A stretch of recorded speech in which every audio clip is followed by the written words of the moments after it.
चंद्रपुरातल्या कोरपना तालुक्यात प्रकल्पग्रस्त शेतकऱ्यांनी शोले स्टाईल आंदोलन केलं। यावेळी त्यांनी भूसंपादन रद्द करून शेतकऱ्यांना जमिनी परत करण्याची मागणी केली। नांदगावच्या मांडवड इथल्या शेतकऱ्यांनी उपोषण सुरू केलं। अतिवृष्टी आणि गारपिटीत झालेल्या नुकसानीचे पंचनामे होऊन देखील भरपाई न मिळाल्यानं आंदोलन केलं जात आहे। वाशिमच्या रिसोड बाजार समितीमध्ये हळदीच्या दरात घसरण झाली आहे, त्यामुळे शेतकऱ्यांचं आर्थिक नुकसान होत आहे। परभणीतल्या शासकीय रुग्णालयात डॉक्टरांच्या हलगर्जीपणामुळे रुग्णाचा मृत्यू झाल्याचा आरोप नातेवाईकांनी केला। यावेळी दोषींविरोधात कडक कारवाईची मागणी त्यांनी केली आहे। यवतमाळमधल्या दिग्रस एसटी आगाराची बस वाशिमच्या सावरगावजवळ बंद पडली आहे, त्यामुळे बसमधील प्रवाशांचे हाल झालेत। या प्रवाशांना बराच काळ ताटकळत बसावं लागलं। दौंड तालुक्यातील कुरकुंब पांढरेवाडीजवळ बनावट देशी दारूचा साठा जप्त करण्यात आलाय। 7,73,000चा मुद्देमाल जप्त करण्यात आलाय आणि राज्य उत्पादन शुल्क विभागानं ही कारवाई केली आहे। करमाळा तालुक्यातील 16 ग्रामपंचायतींच्या निवडणुकींचं बिगुल वाजलंय। या निवडणुकीसाठी 5 नोव्हेंबरला मतदान होणार आहे। 6 नोव्हेंबरला मतमोजणी होईल। राज्यातील ग्रामपंचायत निवडणुकीला हायकोर्टात आव्हान देण्यात आलंय। नागपूरसह इतर जिल्ह्यातील सरपंचपदाचं आरक्षण 50% गेल्याचा याचिकेत दावा करण्यात आलाय। बीड जिल्ह्यात रेशीमच्या उत्पादनात वाढ झाली आहे। बाजार समितीमध्ये 3 महिन्यात 224 टन कोशाची आवक झाल्याचं समोर आलंय। जळगावच्या बोदवड तालुक्यात गेल्या 10 दिवसांपासून पाऊस झाला नसल्यानं कोरडवाहू कपाशीचं पीक ऊन धरतंय। अशात परतीचा पाऊस सुरू झालाय, त्यामुळे पिकांना फायदा होणार आहे।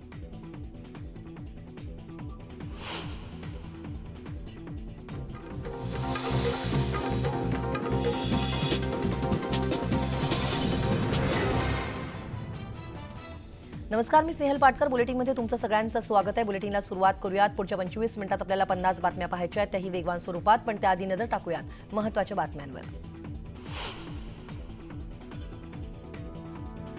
केंद्रीय रेल्वे राज्यमंत्री रावसाहेब दानवेंनी घेतली अजित पवारांची भेट। देवगिरी बंगल्यावर दोघांमध्ये चर्चा, तर ही सदिच्छा भेट असल्याचं दानवेंचं स्पष्टीकरण।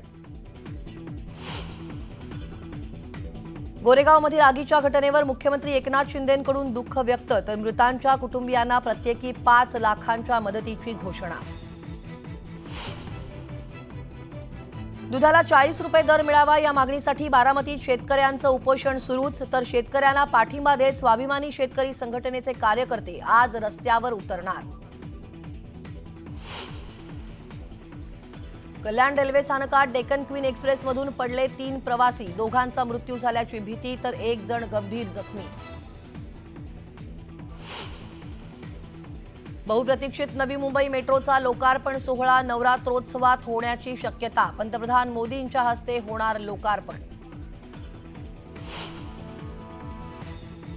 मुंबई पोलिसांच्या नियंत्रण कक्षाला धमकीचा ईमेल, घातपात घडवण्याची दिली धमकी, सुरक्षा यंत्रणा अलर्ट मोडवर।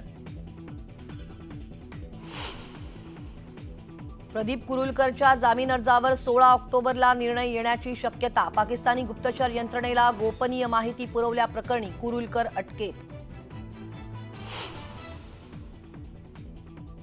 16 आमदार अपात्रता प्रकरणी सुनावणी 1 महिना लांबणीवर, 9 ऑक्टोबरला होणारी सुनावणी 3 नोव्हेंबरला होणार।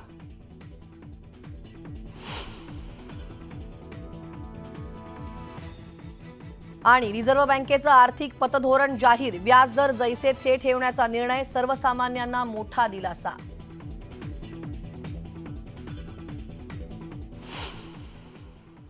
बातमीपत्राला सुरुवात करूयात आणि सुरुवातीचीच ब्रेकिंग बातमी ती म्हणजे राष्ट्रवादीचे अध्यक्ष शरद पवार आज काँग्रेस अध्यक्ष मल्लिकार्जुन खरगे आणि राहुल गांधींची भेट घेणार आहेत। आज दुपारी 2 वाजता खरगेंच्या निवासस्थानी ही भेट होणार असल्याचं कळतंय। राष्ट्रवादीचे सर्वेसर्वा शरद पवार आज काँग्रेस अध्यक्ष मल्लिकार्जुन खरगे आणि राहुल गांधींची भेट घेणार आहेत। आज दुपारी 2 वाजता खरगेंच्या निवासस्थानी ही भेट होणार असल्याचं कळतंय। याविषयीचे अपडेट घेऊयात आमचे प्रतिनिधी प्रशांत लीला रामदास यांच्याकडून। प्रशांत, काय सविस्तर तपशील?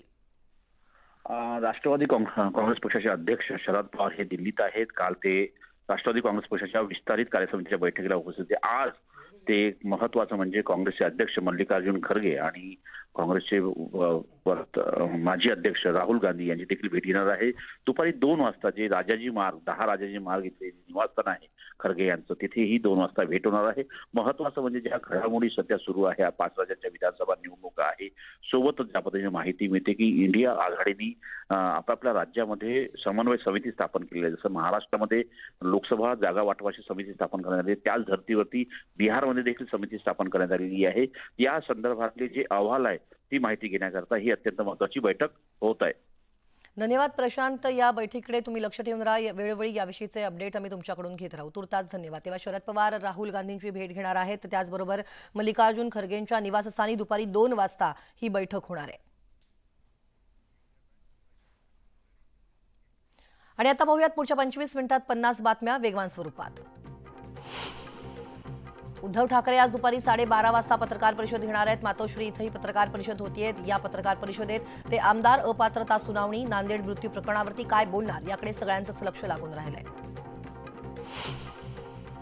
गोरेगावमधील आगीच्या घटनेवर मुख्यमंत्री एकनाथ शिंदेंकडून शोक व्यक्त करण्यात आलाय. गोरेगावमधील घटना दुर्दैवी असल्याचं शिंदेंनी म्हटलंय. मृतांच्या कुटुंबियांना प्रत्येकी 5 लाखांच्या मदतीची घोषणा त्यांनी केली आहे.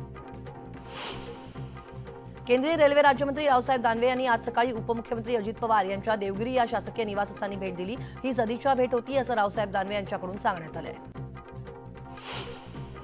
मुंबई पोलीस नियंत्रण कक्षाला धमकीचा मेल आलाय. धमकी देणाऱ्याने सरकारकडे 500 कोटी आणि गुंड लॉरेन्स बिश्नोईची मागणी केली आहे. तसं न केल्यास पंतप्रधान नरेंद्र मोदी यांच्यासह त्यांच्या नावे असलेल्या स्टेडियमवर घातपात करण्याची धमकी आरोपींनी पोलिसांना दिली आहे.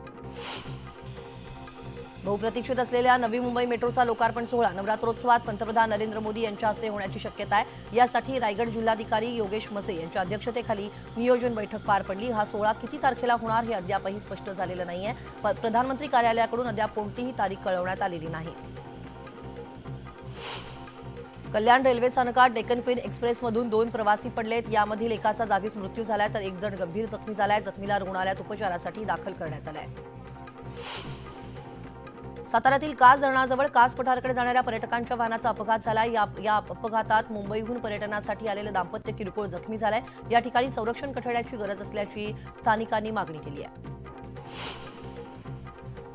पुण्यातील ससून रुग्णालयातून आरोपी पळून गेल्याची घटना घडली होती. या प्रकरणी आता 360 सुरक्षा रक्षकांची पोलीस उपायुक्त दर्जाच्या अधिकाऱ्यांकडून चौकशी केली जाणार आहे. 3 वेगवेगळ्या समित्या आहेत.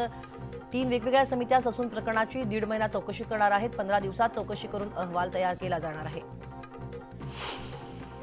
निळवंडे कालव्याचं काम लवकरात लवकर पूर्ण करावं आणि या कालव्यातून शेतीसाठी पाणी सोडण्यात यावं या मागण्यांसाठी उपोषण सुरू आहे. आणि अहमदनगर जिल्ह्यातील तांभेरे गावात गेल्या 4 दिवसांपासून हे उपोषण सुरू आहे. दरम्यान आमदार निलेश लंके यांनी आश्वासन दिल्यानंतर हे आंदोलन मागे घेण्यात आलं. दुधाला प्रति लिटर 40 रुपये दर मिळावा या मागणीसाठी बारामती तालुक्यातील तरडोली इथं उपोषण सुरू आहे. उपोषणाचा आजचा 6वा दिवस आहे. बारामती पुणे मार्गावर रास्ता रोको करत स्वाभिमानी शेतकरी संघटनेनं उपोषणाला पाठिंबा दिलाय. कोणताही अनुचित प्रकार घडू नये यासाठी कडेकोट पोलीस बंदोबस्त तैनात करण्यात आलाय. भंडारा जिल्हा परिषदेतील अधिकारी आणि कर्मचारी वेळेत कार्यालयात हजर राहत नसल्याची माहिती आता समोर आली आहे. या संदर्भात भंडारा जिल्हा परिषदेच्या अध्यक्षांनी आता अधिकारी आणि कर्मचाऱ्यांना धारेवर धरलंय. वेळेआधीच कार्यालयात उपस्थित राहून उशिरा येणाऱ्या कर्मचाऱ्यांवर कारवाई करणार असल्याचं अध्यक्षांनी स्पष्ट केलं. नांदेड येथील शासकीय रुग्णालयामध्ये मृत्यूचं प्रकरण गाजत असतानाच परभणीत एका 42 वर्षीय रुग्णाचा उपचारादरम्यान मृत्यू झालाय. डॉक्टरांचा हलगर्जीपणामुळे मृत्यू झाल्याचा आरोप मृत रुग्णांच्या नातेवाईकांनी केलाय. डॉक्टरांवर कठोर कारवाईची मागणी त्यांनी केली आहे. राज्यभरामध्ये शासकीय रुग्णालयांमध्ये निर्माण झालेला औषधांचा तुटवडा भरून काढण्यासाठी निधी 100% खर्च करून त्यातून औषधांची खरेदी करावी असा शासन आदेश काढण्यात आलाय. तर मुख्यमंत्री एकनाथ शिंदे यांनी घेतलेल्या या निर्णयाचा केंद्रीय आरोग्य राज्यमंत्री डॉक्टर भारती पवार यांनी स्वागत केलंय.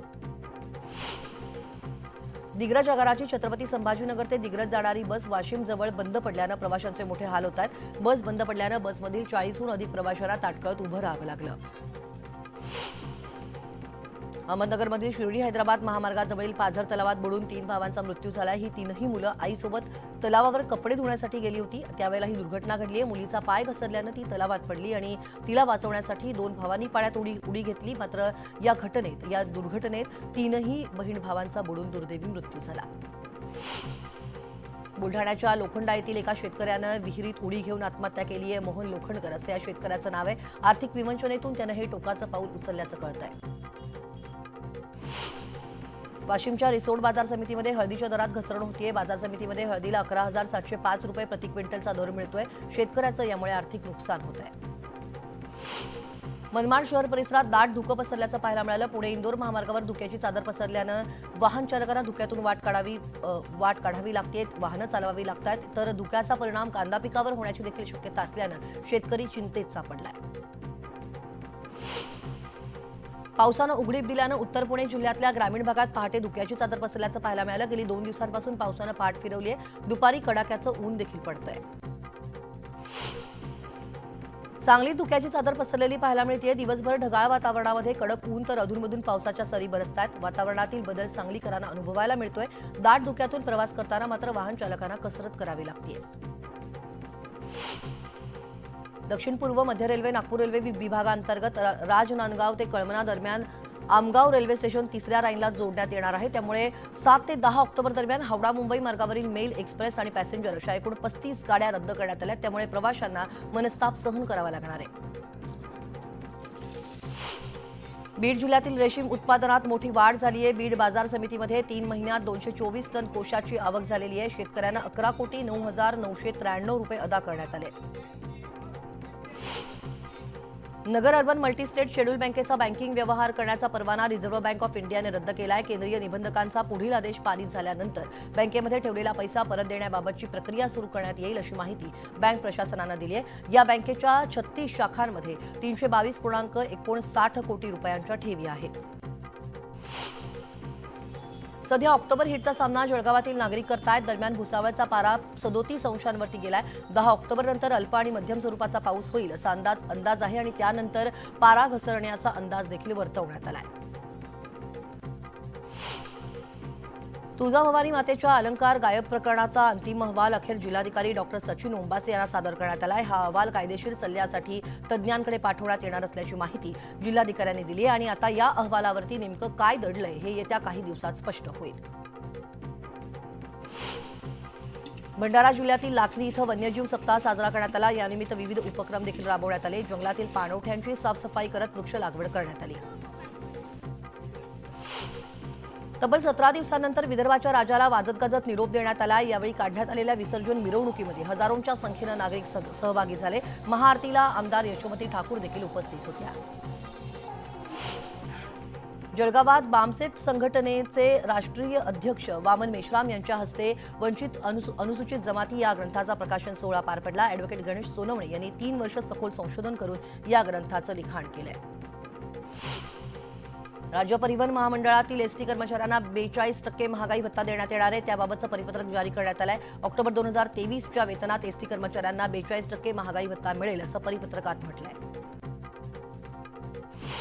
सप्तशृंगी देवी विश्वस्त संस्थानं भाविकांसाठी महत्त्वाचा निर्णय घेतलाय. नवरात्रोत्सवात भाविकांना सप्तशृंगी देवीचे 24 तास दर्शन खुलं राहणार आहे. सर्व शासकीय अधिकारी, सप्तशृंग निवासिनी ट्रस्ट विश्वस्त, व्यवस्थापक, ग्रामपंचायत यांच्या बैठकीमध्ये हा निर्णय घेण्यात आला.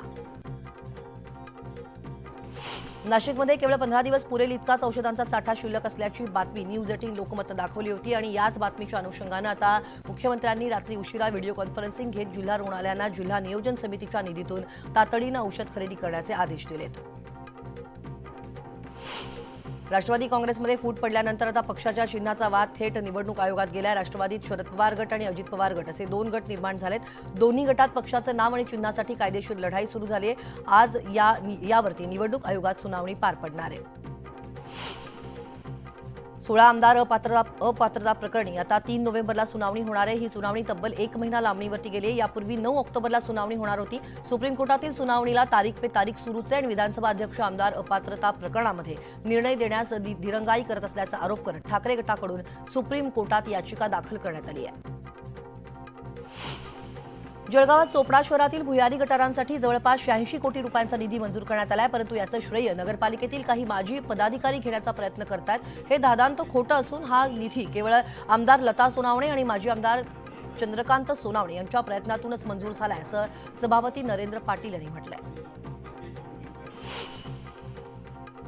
राज्यातील ग्रामपंचायत निवडणुकीला हायकोर्टात आव्हान देण्यात आलंय. नागपूरसह इतर जिल्ह्यातील सरपंच पदाचं आरक्षण 50% गेल्याचा याचिकेत दावा करण्यात आलाय. निवडणूक घेण्यापूर्वी सरपंच पदाच्या आरक्षणात आवश्यक सुधारणा करण्याची याचिकेत मागणी करण्यात आली आहे. करमाळा तालुक्यातील 16 ग्रामपंचायतींसाठी निवडणूक पार पडणार आहे. त्यामुळे आता तालुक्यात इच्छुक उमेदवारांची लगबग पाहायला मिळते. दरम्यान कार्यकर्तेही आता कामाला लागले.